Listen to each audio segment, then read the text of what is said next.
बड़े सिर्फ नाम के हैं।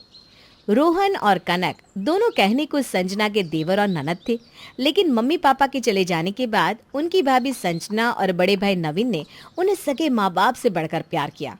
वो दोनों उनकी जिम्मेदारी अच्छे से निभा सके, इसलिए उन्होंने कभी खुद के बच्चे के बारे में भी नहीं सोचा। बस उन्होंने उन दोनों को ही अपनी संतान मानकर उनकी हर ख्वाहिश को पूरा किया। क्या बात है, बड़ी देर से देख रही हूँ, इस तरह गुमसुम क्यों बैठी है? मन में कोई बात है तो मुझे बता। वो भाभी, कॉलेज की पढ़ाई ना बहुत मुश्किल हो गई है। मैं सोच रही थी कि कोचिंग में एडमिशन ले लूं। अरे तो ले लेना, इसमें इतना क्या सोच रही है? भाभी, कोचिंग की फ़ीस ना बहुत ज़्यादा है, पर मंथ 5,000। इसलिए सोच रही हूँ कि रहने दूँ। अरे तुझे किसने बोला पैसों के बारे में सोचने को? हाँ, तेरे भैया भाभी है ना अभी सब संभालने के लिए। मैं तुझे फीस दे दूंगी, तू कोचिंग में एडमिशन ले ले। थैंक यू सो मच भाभी। पता है, आपके और भैया की वजह से मुझे और रोहन को कभी मम्मी पापा की कमी महसूस नहीं होती। आप दोनों हमें बिल्कुल उनकी तरह ही प्यार करते हो। हाँ तो क्यों नहीं करेंगे, तुम दोनों हमारे लिए हमारे बच्चों जैसे ही तो हो। कनक कॉलेज चली जाती है और रात को खाने की टेबल पर। क्या बात है भाई रोहन, तुझे आधे घंटे से देख रहा हूँ। कभी इधर से उधर जा रहा है, फिर उधर से इधर आ रहा है। क्या चल रहा है तेरे दिमाग में? पक्का इसे कुछ चाहिए, लेकिन बोल नहीं रहा है। अरे बता दे अपने भैया को जो भी चाहिए, इतना परेशान होने की जरूरत नहीं है। भाभी, अब बिना बोले सब कुछ कैसे समझ जाती हो? इतने इतने से थे जब इस घर में मैं आई थी। तुम दोनों की हर छोटी छोटी हरकत का पता है मुझे। जब गुस्से में होता है तो कैसे तेरे गाल लाल हो जाते हैं, और जब कुछ चाहिए होता है तो कैसे पूरे घर में चक्कर काटने लगता है। भाभी, चल अब बता क्या चाहिए। भैया, वो मेरी जो पुरानी बाइक है ना, बिल्कुल ख़राब हो गई है। थोड़ी दूर चलाता हूँ फिर अपने आप बंद हो जाती है। कितनी बार तो कॉलेज से धक्का मार कर घर तक लाना पड़ता है मुझे। मैं कह रहा था, आप मुझे कोई सेकेंड हैंड ही बाइक दिला दो तो। अरे तो इस बात को कहने के लिए तू इतना हिचक क्यों रहा है? मेरे छोटे को बाइक चाहिए तो दिला देंगे, कौन सी बड़ी बात है। और सेकंड हैंड क्यों भाई, नहीं दिलाएंगे। थैंक यू भैया। दोनों भाई बहन अपने भैया भाभी से जो भी मांगते वो हमेशा उन दोनों को उससे बेहतर देने की कोशिश करते। रोहन और कनक भी अपने भैया भाभी की हर बात मानते थे, उनकी रिस्पेक्ट को वो सबसे ऊपर रखते थे। ऐसे ही समय बीतता है और रोहन के भैया भाभी ने उसकी शादी उसकी गर्लफ्रेंड खुशी से करवा दी। रोहन, चलो ना आज कहीं बाहर घूमने चलते हैं। जब से हनीमून से आए हैं तब से तुम एक बार भी मुझे बाहर लेकर नहीं गए। चलो ना। आज हम दोनों लंच डेट पर उसी रेस्टोरेंट पे चलते हैं जहाँ शादी से पहले छुप छुप के मिलते थे। तुम्हारा कहा भी मैं कभी टाल सकता हूँ क्या? तुम्हारा जहाँ भी जाने का मन है मैं तुम्हें वहाँ ले चलूँगा, जाने मन। अच्छा तो ठीक है, मैं जल्दी से रेडी हो जाती हूँ। तब तक तुम भी अपने कपड़े चेंज कर लो।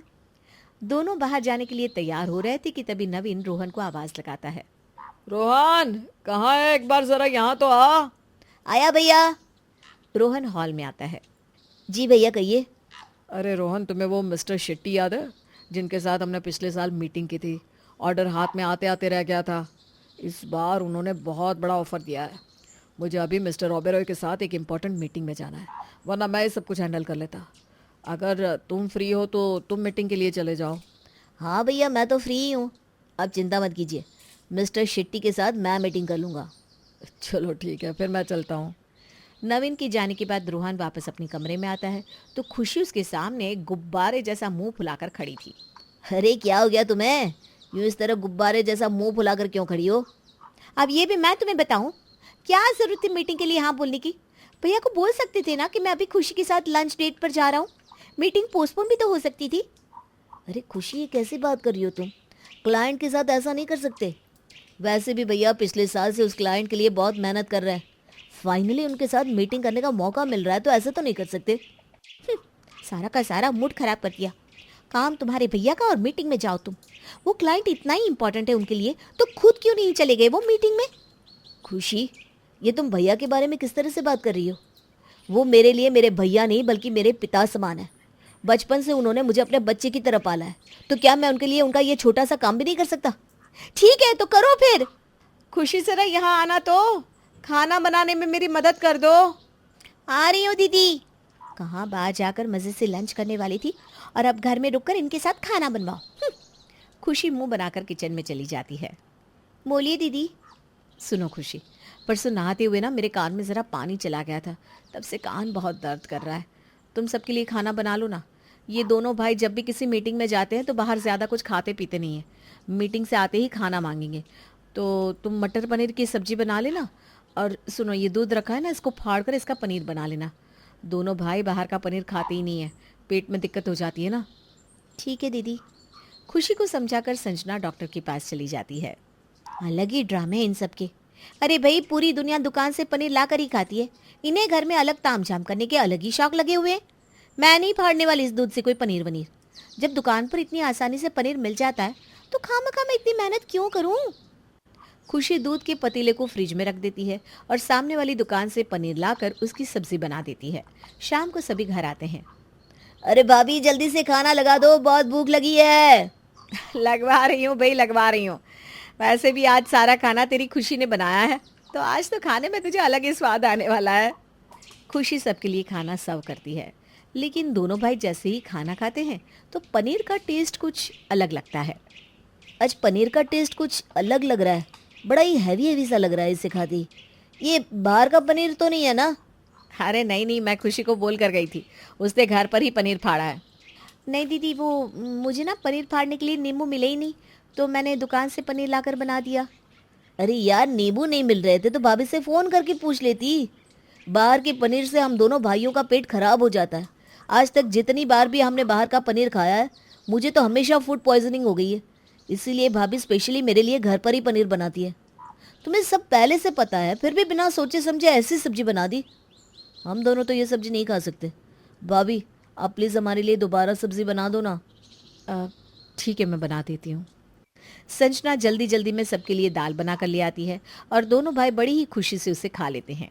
पर यह देखकर खुशी बुरी तरह जल भून जाती है। मैंने इतनी अच्छी मटर पनीर की सब्जी बनाई, वो इन्हें अच्छी नहीं लगी, और दीदी की बनाई दाल दोनों भाई चुपचाप खा गए। अगले दिन, खुशी, मैं सबके लिए नाश्ता बना लेती हूँ, तब तक तुम घर में झाड़ू लगा दो। क्या दीदी, हर रोज़ घर का काम कर करके मैं बहुत पक गई हूँ। घर में काम वाली रख लेते ना, मुझसे रोज़ रोज़ घर का काम नहीं होता। अरे खुशी, हम घर में 5 तो लोग हैं, ज़रा सा काम होता है। इतने से काम के लिए भी घर में क्या नौकरानी रखनी। हाँ भाभी, जब आप घर में नहीं आई थी तो कभी कभी मैं भाभी की मदद करवा देती थी, वरना भाभी तो अकेले ही घर का सारा काम संभाल लेती थी। आपको तो भाभी ज़्यादा काम करने भी नहीं देती। हाँ खुशी, घर का ज़्यादातर काम तो भाभी ही कर लेती है। तुम भाभी का थोड़ा बहुत हाथ तो बटा ही सकती हो। इतने से काम के लिए भी घर में मेड रखने की ज़रूरत है क्या? अरे लेकिन छोड़ो, मुझे ऑफिस के लिए देर हो रही है, मैं चलता हूँ, बाय। सब अपने अपने काम पर निकल जाते हैं। तभी खुशी अपने कमरे में गुस्से में अकेले बड़बड़ाना शुरू कर देती है। जब देखो तब भैया भाभी, भैया भाभी, भैया भाभी। इन दोनों बहन भाई के लिए उनकी बात ऐसे होती है जैसे पत्थर की लकीर। भाभी ने बोला घर में मेड नहीं आएगी तो दोनों बहन भाई उसकी साइड हो गए। मेरी तो कोई बात ही नहीं सुनता घर में। लेकिन बस अब और नहीं, अगर इस घर पर अपना राज चलाना है तो डिवाइड एंड रूल तो खेलना ही होगा। जब तक इन दोनों बहन भाई को भैया भाभी के खिलाफ नहीं करूंगी, तब तक ये दोनों उनको ही भगवान की तरह पूछते रहेंगे। चल खुशी, शुरू हो जा अब। कुछ दिन बाद, कनक, मैंने और तेरे भैया ने तेरे लिए एक लड़का पसंद किया है। अगर तू बोले तो उन्हें घर पर रिश्ते की बात करने के लिए बुला ले। जैसा आपको ठीक लगे भाभी, आप दोनों मेरे लिए जो भी सोचेंगे अच्छा ही सोचेंगे। तो ठीक है, फिर हम अगले हफ्ते उन्हें घर बुला लेते हैं। वाह खुशी बेटा, अच्छा मौका मिला है तुझे कनक को भैया भाभी के खिलाफ भड़काने का। खुशी छिप छिपा कर रिश्ते वाले की डिटेल्स निकालती है तो उसे पता चलता है कि वो लड़का नवीन का एक बिजनेस क्लाइंट है। अब वो इस बात का फ़ायदा उठाकर कनक के सामने अपनी बनाई हुई कहानी पेश करती है। क्या बात है भाभी, आप इस तरह दबे पाँव मुझे अपने कमरे में क्यों लेकर आई? अरे बात ही कुछ ऐसी है कनक, समझ में नहीं आ रहा तुझे कैसे बताऊं। मुझे तो यकीन नहीं हो रहा कि भैया भाभी तुम्हारे साथ ऐसा कर सकते हैं। देखिए भाभी, प्लीज़ मुझे डराइए मत। क्या नहीं कर सकते भैया भाभी मेरे साथ? क्या हुआ है? अरे कनक, जो लड़का इस हफ्ते तुम्हें देखने आने वाला है ना, दरअसल वो नवीन भैया का बिजनेस क्लाइंट है। हाँ, ये तो मुझे पता है भाभी, लेकिन इसमें इतना परेशान होने वाली क्या बात है? ओफो, तुम ना बहुत भोली हो कनक। एक्चुअली कल मैंने भैया भाभी को बात करते हुए सुन लिया था। वो दोनों तुम्हारी शादी इसलिए उससे करवाना चाहते हैं क्योंकि इसके बदले उन्हें एक बहुत बड़ी बिजनेस डील मिलेगी। वो लड़का बिल्कुल भी अच्छा नहीं है, लेकिन सिर्फ डील के लालच में वो तुम्हारी शादी उससे करवा रहे हैं। क्या? ये आप क्या कह रही हैं भाभी? भैया भाभी मेरे साथ ऐसा नहीं कर सकते। मुझे भी यही लगता था, लेकिन जब ये मैंने अपने कानों से सुना तो एक पल को तो मैं भी इस बात को हजम नहीं कर पाई। देखो खुशी, भले ही उन्होंने तुम्हें पाला पोसा है, लेकिन फिर भी वो तुम्हारे माता पिता तो नहीं है ना। तुम मुझे बिल्कुल अपनी छोटी बहन की तरह प्यारी हो, इसलिए मैं तुम्हें समझा रही हूँ। कभी कभी ना जो इंसान हमें सामने से अच्छा लगता है वो वैसा होता नहीं, और सच तो कभी कभी बहुत कड़वा होता है। मैं नहीं चाहती कि तुम मुझसे शादी करके अपनी ज़िंदगी खराब करो, बाकी फैसला तुम्हारे हाथ में है। अच्छा किया भाभी जो आपने सब कुछ मुझे बता दिया। आज के बाद मैं फिर कभी भैया भाभी पर भरोसा नहीं करूंगी और ना ही उनकी पसंद से शादी करूंगी। कनक गुस्से में वहां से चली जाती है। चलो, एक तो कब्जे में आ गई, अब दूसरे की बारी। शाम को जैसे ही खुशी को रोहन की बाइक की आवाज़ सुनाई देती है तो वो कमरे में परेशान होकर बैठ जाती है। अरे खुशी, क्या हुआ तुम्हें? तुम्हारी तबीयत ठीक नहीं है क्या? इतने परेशान क्यों हो? नहीं रोहन, कुछ नहीं हुआ। कुछ बात तो ज़रूर है, बताओ मुझे क्या हुआ। बता भी दूंगी तो कौन सा आप मुझ पर यकीन कर लेंगे। अरे ऐसा क्यों बोल रही हो खुशी, बताओ मुझे क्या बात है। आज मैं ना जब घर की सफाई कर रही थी तो मैंने भैया भाभी को कहते सुना कि कनक की शादी में रोहन से आधे पैसे ले लेंगे, और एक बार कनक की शादी हो जाए उसके बाद इन दोनों को घर से निकाल देंगे। क्या? भैया भाभी ऐसा बोलना तो दूर, ऐसा सोच भी नहीं सकते। मैं जानती थी आप मेरी बात पर यकीन नहीं करोगे, इसीलिए आपको बताने से मैं कतरा रही थी। आप खुद सोचिए ना, अब तो आपकी शादी हो गई, लेकिन फिर भी घर के पेपर्स में भैया भाभी ने आपको आपका हिस्सा दिया नहीं ना। ये पूरा घर अभी भी भैया के नाम पर है। भैया भाभी के प्यार में इतने भी अंधे मत बनो कि आपको उनकी सच्चाई ही दिखाई ना दे। अभी भी वक्त है, भैया से कहकर अपना हिस्सा मांग लीजिए और इस घर का बंटवारा करवा लीजिए, वरना कल को हम दोनों के पास पछतावा करने के अलावा और कुछ नहीं रह जाएगा। कनक बड़ी ही चालाकी से रोहन को अपनी बातों में फंसा लेती है। तभी रात के समय, कनक, मैंने तुम्हारे लिए साड़ी निकाल दी है, जब रिश्ते वाले आएंगे ना तो तुम वही साड़ी पहन लेना। मैं आपको बताना भूल गई भाभी, लेकिन मुझे वहाँ शादी नहीं करनी। आप उन्हें आने के लिए मना कर देना। अरे पहले तो तूने हाँ बोला था, अब अचानक तुझे क्या हो गया? विद्युत बहुत अच्छा लड़का है। नहीं भैया, मैं अच्छी तरह जानती हूँ वो कितना अच्छा लड़का है, और आप क्यों मेरी शादी उससे करवाना चाहते हैं। मुझे उस लड़के से शादी नहीं करनी, और प्लीज़ मैं इस बारे में और कोई बात नहीं करना चाहती। मैं अपने कमरे में जा रही हूँ। अरे इससे अचानक क्या हो गया? आज से पहले तो इसने कभी हमसे इस तरह की बात नहीं की। बात तो मुझे भी आपसे कुछ करनी है भैया। हाँ बोल, क्या बात है? देखिए भैया, मैं बात को ज़्यादा घुमाऊंगा फिराऊंगा नहीं। हम दोनों चाहते हैं कि आप हमें इस घर में से हमारा हिस्सा दे दें। हम दोनों अपना सेपरेट घर बनाकर रहना चाहते हैं। आसान शब्दों में आप घर का बंटवारा कर दीजिए। अरे ये तुम कैसी बात कर रहे हो रोहन? हम सब एक साथ इतने अच्छे से रहते हैं, फिर भला घर का बंटवारा करने की क्या ज़रूरत है? देखिए भाभी, मैं अब आपकी इन चिकनी चुपड़ी बातों में और नहीं आने वाला।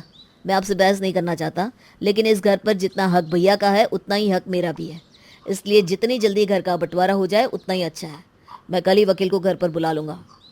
अरे लेकिन नहीं संजना, कोई लेकिन बेकिन नहीं। अगर ये ऐसा चाहता है तो फिर ऐसा ही होगा। चलो अपने कमरे में चलते हैं। नवीन और संजना बड़े ही परेशान चेहरों के साथ अपने कमरे में चले जाते हैं। अगले दिन वकील घर पर आकर घर का बंटवारा कर देता है, और घर का बंटवारा करवाने के बाद रोहन खुशी के साथ अपने सेपरेट घर में रहने लगता है। आखिरकार जो मैं चाहती थी वो हो ही गया। इस खुशी से आज तक कोई नहीं जीत पाया। तो भैया भाभी क्या चीज़ है। अब कोई भैया भाभी की किटकिट नहीं, आराम से जो मर्जी अपने घर में करूंगी। अब कनक भी हमेशा अपने भैया भाभी से उखड़ी उखड़ी रहती, कभी सीधे मुंह से बात तक नहीं करती, और घर का बंटवारा होने के बाद कभी रोहन भी उनका हालचाल पूछने नहीं आता। जिन दोनों को अच्छा भविष्य देने के लिए नवीन और संजना अपने बच्चों को भी इस दुनिया में नहीं लाए, आज खुशी की वजह से वो दोनों उनके चेहरे की ओर देखना भी पसंद नहीं करते थे। अब नवीन और संजना का मन अंदर ही अंदर उन्हें काटने को दौड़ता था। ऐसे ही कुछ समय बीता और खुशी प्रेग्नेंट हो गई। उसकी प्रेगनेंसी का 9वां महीना चल रहा था, लेकिन उसके पास उसकी देखभाल करने के लिए कोई भी नहीं था। तुम प्लीज़ थोड़े दिन के लिए ऑफिस से छुट्टी ले लो, मैं इस हालत में अकेली नहीं रह सकती। तो मैं क्या करूँ खुशी, मेरे सर पर इतने सारे खर्चों का प्रेशर है कि मैं चाहकर भी ऑफिस से छुट्टी नहीं ले सकता। तुम अपने मायके में फ़ोन करो ना, तुम्हारी माँ या भाभी थोड़े दिन यहाँ आ जाएगी। मैंने फ़ोन किया था, लेकिन भाभी ने कहा कि उन्हें पहले ही बहुत काम है और माँ की तबीयत भी ठीक नहीं है। अगर इस वक्त हम भैया भाभी के साथ होते तो तुम्हें किसी को कॉल करने की ज़रूरत ही नहीं पड़ती, भाभी अकेले ही सब संभाल लेती। बस करो, मुझे यहाँ तुम्हारी भाभी की बड़ाई नहीं सुननी।